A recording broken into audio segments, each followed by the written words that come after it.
que el procedimiento administrativo permite demandar contra el Estado. O sea, lo que permite es crear un mecanismo, un sistema en el cual se va a regir todo el tema de lo que sea demandas contra el Estado, ¿sí?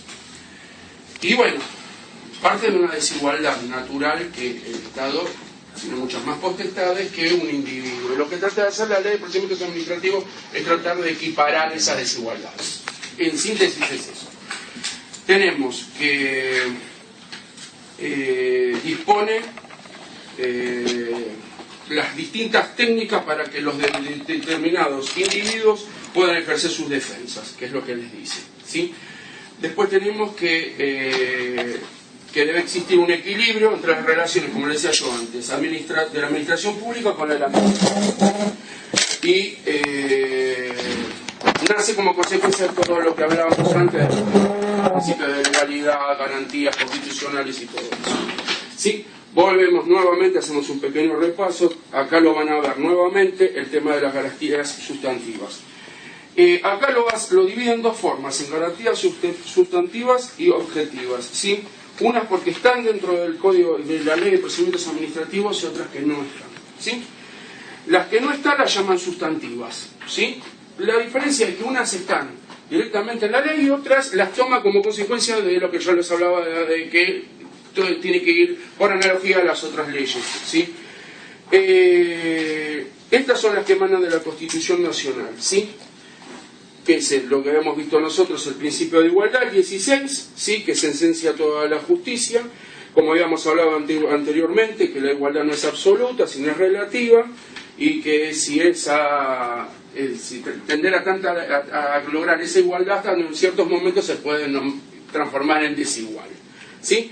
Después tenemos que, en el caso del derecho administrativo, lo esencial de este principio radica en la garantía que tiene el administrado para impedir que se establezcan, ¿sí?, en las leyes, en los reglamentos, ¿sí?, y aún en los actos singulares y concretos, ¿sí?, que aplique la administración, ¿sí?, que estos actos, leyes y reglamentos, ¿sí?, no sean arbitrarios y no estén fundados en propósitos hostiles contra una persona o grupo de personas. O sea, este principio acá se ve bien en la parte de derecho administrativo en ese sentido, que no existan leyes o actos administrativos que sean contrarios a los derechos particulares de las personas. Esos derechos pueden ser individuales o colectivos, ¿sí?, de una persona a persona o grupo de personas, ¿sí? Después tenemos el principio de legalidad, que ya lo habíamos visto, que es la actuación de la administración se realice conforme al ordenamiento positivo, o sea, las normas y el sistema jurídico vigente, ¿sí? Y esto impone, acá dice, las siguientes reglas, ¿sí? Toda afectación o limitación sustancial de los derechos de propiedad y libertad a los administrados ha de ser impuesta por ley formal. Esto es muy importante, ¿sí? O sea, todo lo que afecte o limite un derecho de propiedad, ¿sí?, o de libertad, ¿sí? O sea, estamos hablando de los dos derechos más importantes, que es la libertad de las personas y la propiedad que tiene cada uno sobre las cosas, ¿sí? Tienen que estar, ¿sí?, impuestas por una ley formal. O sea, si no está en la ley, no está. Era lo que hablábamos, es como un volver a todo lo que veíamos antes. Tiene que estar impuesto por la ley, ¿sí? Y ahora vamos a ver el caso para que lo entiendan un poquito más. Y después habla de los reglamentos y los actos administrativos. O sea, las reglamentaciones de las leyes y los actos administrativos, que son los actos que emanan de los agentes públicos, ¿sí?, que afecten tales derechos, deben fundarse en preceptos legales y constitucionales. Es una aplicación del anterior. Si los derechos van a estar restringidos, van a estar reglados por las leyes en forma positiva, los actos que realicen los agentes y las reglamentaciones que haga el Poder Ejecutivo de las leyes del Poder Legislativo tienen que encontrarse dentro de ese mismo marco. Es algo totalmente obvio. Después teníamos el principio de razonabilidad o justicia, que lo habíamos visto antes, el artículo 28 de la Constitución, que los derechos no pueden ser alterados por las leyes que reglamenten su ejercicio. Esto es muy importante. ¿Qué quiere decir? Habíamos visto que las leyes son las que disponen lo que es correcto y no lo es correcto, o sea, el precepto legal, ¿sí? Lo emana del Poder Legislativo. Ahora, qué bien, para que esa ley pueda ser cumplida en muchos casos, ¿sí? Tiene que ser reglamentada, ¿sí?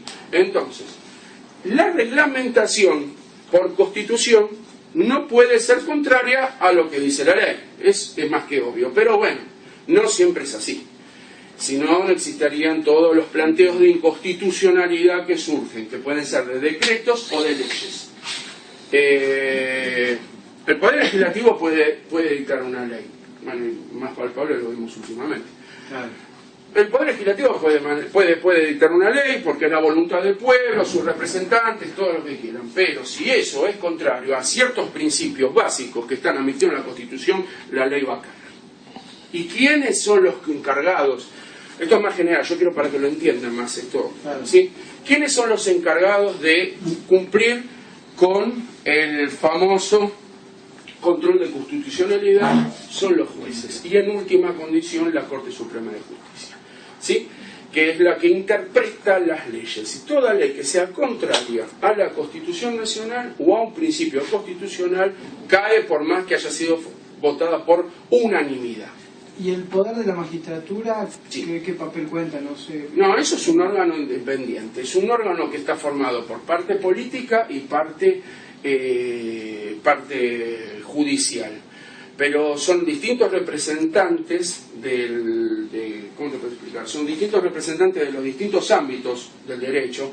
Tenés parte de la gente judicial, parte de los colegios de abogados, partes también de políticos, que forman un órgano, que el órgano lo que tiene es tratar de juzgar a sus propios pares, designa a los jueces. Eso fue creado hace un tiempo, porque antiguamente no existía ese órgano, sino que bueno, se creó para darle ese tipo de funciones, ¿sí? Pero no es un órgano de por sí judicial. No afecta a la... No, porque no falla. El poder no falla. Judicial sí, es el que sí. Sí. El poder judicial es el encargado de tutelar todo lo que es el tema de leyes. Nace todo del famoso equilibrio de los poderes, ¿sí? Cada uno de los poderes se va controlando a los demás. Por eso esto viene de Montesquieu, de la división de poderes. Entonces se le destina al poder judicial. Por eso también es el fundamento de que los jueces son inamovibles. Todo tiene un sentido, porque el juez con la inamovilidad, ¿sí?, se garantiza que no hay ninguna presión externa que lo pueda condicionar. Es un principio. Es como un coche, cada uno de los órganos, de las partes del coche cumplen una función. En el poder... ¿Cómo? Todo teoría, pero vos fijate que se hizo cumplir. Quiera o no se quiera, se hizo cumplir. O sea que todo muy lindo. El Poder Legislativo saca leyes, pero si el Poder Judicial no lo considera, pero no es que no lo considera porque es un capricho que yo no lo quiero. Porque por ahí alguno de los jueces está de acuerdo, pero lo que pasa es que va directamente contra principios constitucionales. Es una confrontación directa, doctrinalmente. Es lo que yo les comentaba la otra vez, que un juez puede fallar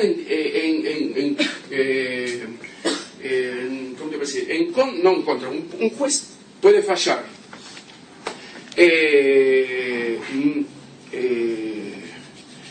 dejando en claro que no está de acuerdo con lo que dice la ley, pero que es la ley y la tiene que aplicar, a menos que sobre esa ley se plantee la constitucionalidad de la norma, que eso es otro mecanismo, ¿sí? ¿Entienden? O sea, el juez, como se tiene que atener a la ley, ¿sí?, también tiene que atenerse a los principios constitucionales, que son primordiales, son superiores a lo que es una ley, porque si la ley es inconstitucional, no es ley para el juez, ¿sí? Para eso hay distintos tipos, porque todo lo que estamos hablando, vieron que fue primera instancia, segunda instancia, se lo llevó directamente, per saltum, bueno, esos son todos temas procesales, pero ¿a quién llegó? Llegó a la Corte, y la Corte decidió. Y no se pueden apartar, porque ¿sabes qué pasa? No se puede borrar con el codo lo que se escribió hace 200 años de jurisprudencia. Es algo que no se puede. No se puede.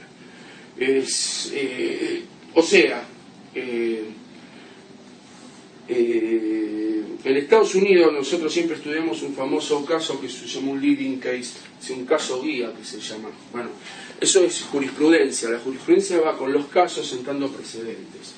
Y hay ciertos casos que se llaman leading case en inglés, caso guía para nosotros, en los cuales sentan un precedente muy fundamental al cual siempre se va por analogía, se va por base jurisprudencial. En Estados Unidos hay un famoso caso que se llama Bradbury versus Madison. Y ahí es donde plantea, ¿sí?, el tema del control de constitucionalidad. Porque, bueno, existe todo un problema de una ley que un juez la aplica, por más que sea, y la Corte lo receptúa y dice que por más que la ley sea ley, no, al ser inconstitucional, cae la ley. Y bueno, desde ese caso es que empieza todo estaba hablando desde 1783, una cosa así, o sea, recién se había formado el Estado norteamericano. Bueno, pero bueno, eso es lo que le quería marcar. O sea, para el tema de los decretos, sí, los mismos no tienen que alterar el espíritu de la Constitución, de la norma, de la ley, ¿sí? Porque si no sería absurdo que un decreto contradiga la misma ley que está reglamentando. Absurdo total, ¿sí? Después tenemos, habíamos visto el principio de legitimidad, ¿sí? Comprende no solo la legalidad del acto, sino la razonabilidad de ese acto, ¿sí? O sea que el acto administrativo, estamos hablando en este caso, no puede alterar el espíritu o la esencia de la letra de la ley. Eso es muy... Lo del espíritu, el espíritu de la ley es lo que en realidad los legisladores, ¿sí?, quisieron que esa ley, el efecto que quisieron que esa ley produzca. Ese es el famoso espíritu de la ley, ¿sí? Y después acá tenemos lo que habíamos hablado antes, el famoso garantía de propiedad, ¿sí? La garantía de la propiedad. Comprende que dice que todos los intereses apreciables por el hombre son llamados, están involucrados dentro de la propiedad, ¿sí? Ejemplo como la vida y su libertad. Todo derecho que tiene valor económico reconocido por la ley. Y la Constitución exige, ¿sí?, que del derecho a la consagra el derecho a la propiedad privada, ¿sí? Pero esa propiedad privada tampoco es absoluta, porque no existen derechos absolutos, ¿sí? Y acá hay un ejemplo, ¿sí? Autoriza a disponer el sacrificio de estas necesidades propias por la comunidad o bien común, el famoso caso de la expropiación, ¿sí? O sea, fíjense que hasta un derecho tan rotundo como el derecho de propiedad tiene una excepción en la propia Constitución, que es el caso de la expropiación, ¿sí? Que representa de que si existe un bien público, un bien común, la propiedad privada de una persona puede ser tomada a cambio de un precio justo.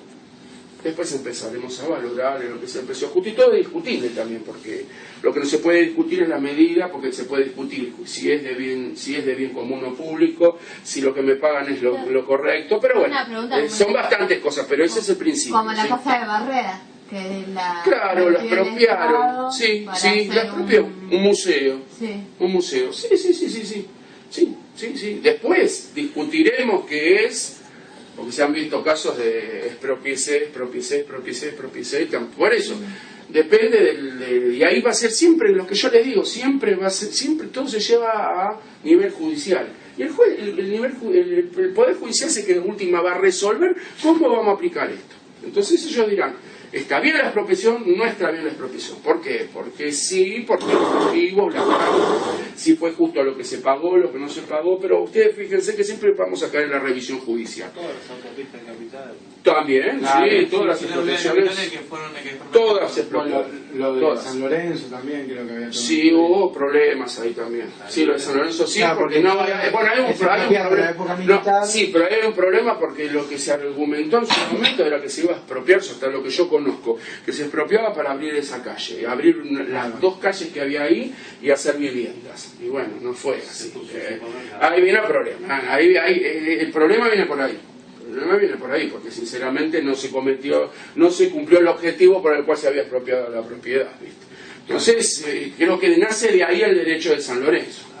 De decir de que, claro, a mí me expropiaron, en su momento era válido, era un fin válido, porque era para poder abrir las calles y hacer propiedades, para construir viviendas, está bien. Y después se terminó poniendo un supermercado. Ahí viene el problema. Por eso es, claro, pero por eso fue el problema, por eso es tanto es el pedido que tuvo San Lorenzo y todo eso. Porque se basó en eso, no porque se lo haya expropiado un gobierno militar. Sino, no. Sino porque se lo expropiaron, pero se lo expropiaron mal, porque le dijeron que iban a hacer propiedades, en realidad pusieron un supermercado, con negociado de por medio. ¿Entienden lo que en los momentos de las dictaduras, el Poder Judicial continuó. Sí. En el momento de las dictaduras el Poder Judicial continúa, pero ya el tema de los controles de constitucionalidad o la claro, por eso son mucho más relativos. Ahí... Son mucho más relativos porque no hay equilibrio de poderes. Claro. Ahí no hay equilibrio de poderes, simplemente un poder, un gobierno, un poder de facto. Claro. Dispone, hace intervenciones a los otros poderes, el legislativo la anula directamente porque es así. Claro. Un gobierno de facto no puede tener un poder legislativo. Si legisla el mismo, ahí hay confusiones de poderes. Ahí cuando hay un gobierno militar de facto o lo que sea, lo primero que va a hacer es anular el poder legislativo, lo primero. Pero no solamente de tinte militar, Hitler hizo lo mismo en el año 33, después de que tuvo tanto poder, lo primero que hizo, dijo, me molesta el poder legislativo, lo saco a un lado. Y el judicial le habrá dicho, mirá lo que le pasó al legislativo, tenés cuidado, vos, portate bien, bueno. Pero no estamos hablando no estamos hablando en un Estado de Derecho, eso no es un Estado de Derecho, así que estamos hablando de cosas excepcionales. Todo esto se marca en lo claro, no, todo esto tiene sus engranajes, están perfectamente articulados, pero en un Estado de Derecho, un Estado de Derecho, un Estado de Derecho ya estamos hablando de otra cosa. Falta una pata, como en una mesa, falta una pata, ya no hay equilibrio, ¿sí? Y después tenemos el principio de defensa, ¿sí? Que ya lo habíamos visto, la garantía de defensa en juicio, que es aplicable a los procedimientos administrativos, ¿sí? Que lo único que diferencian, ahora les quiero marcar eso, existe bien separado, ¿sí? Lo que es la jurisdicción judicial de lo que es la administrativa. Entonces, por eso es que la ley de procedimientos administrativos es muy importante en ese sentido, porque lo que regula es que en ciertos casos la administración tiene poderes judiciales. Se los estoy bajando para que lo entiendan, ¿sí? Lo que sucede es eso, la administración, como su palabra lo indica, yo para que lo entiendan ustedes, no se lo estoy explicando así muy técnico, ¿sí? La administración, como su palabra lo indica, lo que hace es administrar, ¿sí? O sea, es la que dispone. Hay que hacer cosas y se dispone. Como la FIP cuando se quita el bien por no pagar los impuestos. Claro, pero en muchísimos casos esa administración tiene potestades judiciales. ¿Qué es lo que dice él? Claro. Como una multa. Aduana. Claro. Todos los poderes del Estado, podríamos decirlo, ¿sí? No los poderes del Estado, todos los poderes del Poder Ejecutivo, sus órganos en muchos casos tienen potestades judiciales. ¿Qué pasa? Podríamos argumentar que existe confusión de poderes. Un poder está sobre el otro. No es tan así. ¿Por qué? Por una cuestión de practicidad y por inmediatez de las materias. Es conveniente que entienda en un primer momento, una primera instancia. Tema previsional con la ANSES, ahí me sale otro, ¿entienden? La ANSES es lo mismo, tema previsional.